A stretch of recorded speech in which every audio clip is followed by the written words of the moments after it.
প্রতারণাগিরি করতেছে। আর সে যে একটা প্রতারক, সারা বিশ্বের মানুষের মানে বাহাটা জেলার মানে বাহাটা থানার ভিতরে সবাই জানে সে একটা প্রতারক।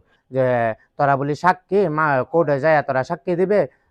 নেত্রকোনার বারোহাট্টায় জমি কিনে চরম প্রতারণার শিকার হয়েছেন নয়ন ওরফে অন্তরা নামের তৃতীয় লিঙ্গের এক ব্যক্তি।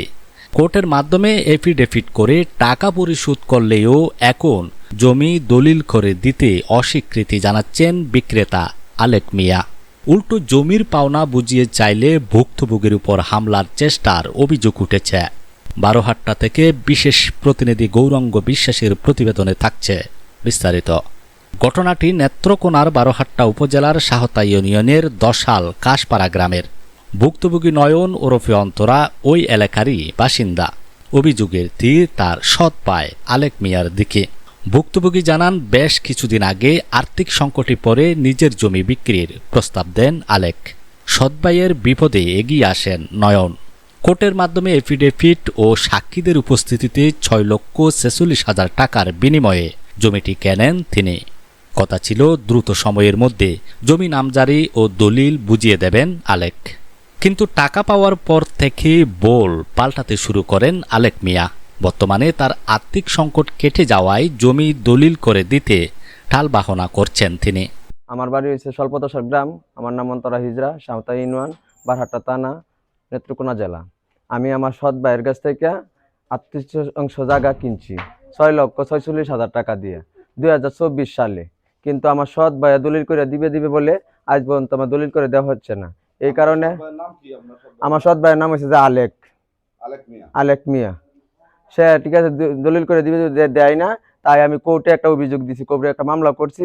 মামলা করার পরে সে আইসা আমার বাড়িতে হামলা দেয়। আমি কেন লাগে তার বিষয়ে কোর্টে মামলা করলাম। এটা নিয়ে ঠিক আছে আমার বাড়িতে হামলা দেয়। আমি যদি মামলা তুলে না আনি, হ্যাঁ আমার ঠিক আছে জানে মারবে। আমি জানের ভয়ে আমি বাড়ি ঘরে থাকতে পারি না। আমি অনেক কেন ঠিক আছে লুকোচুরি করে আমার থাকতে দিতেছে। হ্যাঁ এমনভাবে হ্যাঁ বাইকনারা নিয়ে আমার হামলা দিতেছে। নয়ন ওরফে অন্তরা বলেন, আমি অনেক কষ্ট করে টাকা জমিয়ে জমিটি কিনেছি, কিন্তু আলেক এখন প্রতারণা করছে। আমি যখন দলিল বুঝিয়ে দিতে বলি তখনই সে ও তার বাকনেরা আমার বাড়িতে এসে হামলার চেষ্টা চালায় এবং আমাকে নানাভাবে হুমকি দিচ্ছে। আমি এখন চরম নিরাপত্তাহীনতায় ভুগছি। এ ঘটনায় এলাকায় চাঞ্চল্যের সৃষ্টি হয়েছে। একজন তৃতীয় লিঙ্গের সদস্য হিসেবে সমাজে নিজের একটু মাথা গোজার ঠাঁই নিশ্চিত করতে চেয়ে আজ সর্বস্ব হারানোর পথে নয়ন। আমার নাম সুলতানা, বাড়ি রামপুর দশাল। আমার গরু আলেক মিয়ার কাছ থেকে জায়গা কিনছে আমরা জানি।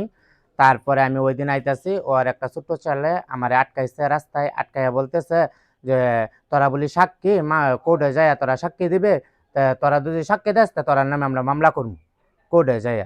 তারপরে আমি বলছি এইসব তো আমি জানি না, তুই আমার গরুগুলো যায় বুঝগা, তোর বাপে টাকা নিচ্ছে আমরা জানি, অতটুকুই আমরা জানি, এত বেশি কিছু জানি না। পরে ও আমারে বলতেছে কি যাইস তাইলে যখন সাক্ষী দিবে তারপরে টেলারা সহ্য করিস। আমি কই আচ্ছা তাই এটা আমার গরুর কাছে কমু যায়। পরে কুয়াগা যায় কইলে কি বাল ছিড়বো নি আমরা। এলাকাবাসী ও ভুক্তভোগী নয়ন এ বিষয়ে প্রশাসনের হস্তক্ষেপ এবং ন্যায় বিচার দাবি করেছেন। যেহেতু বাইনার বিষয় তো আমরা কিছু করতে পারি না, আদালতে করা লাগে। আর ওরে ভয়ভীতি হুমকি দেওয়া হয়েছে, এটার জন্য আমরা একটা জিডি নিতেছি, ঠিক আছে, আমরা পদক্ষেপ নিতে পারি। কিন্তু ওই যে ওদের সাথে বায়না করছে, বায়না করে টাকা দেয় না, এটা তো হলো দেওয়ানি বিষয়। এই বিষয়ে তো আমি মামলা নিতে পারি না। জিডি নিয়ে আইনানুগ ব্যবস্থা নিব। জি জি বায়না করছে। নয়ন মিয়া কিনছে আলেক মিয়ার জায়গা। এই যে অন্তরা যেটা অন্তরা হ্যাঁ আলেক মিয়ার জায়গা। তারা দুই ভাই। হ্যাঁ সৎ ভাই। তাহলে এটা যে বায়নাটা করছে যে এটা সত্য সত্য। কারণ এটার মধ্যে আপনাদের সাক্ষী দেওয়া হয়েছে। বুঝছি।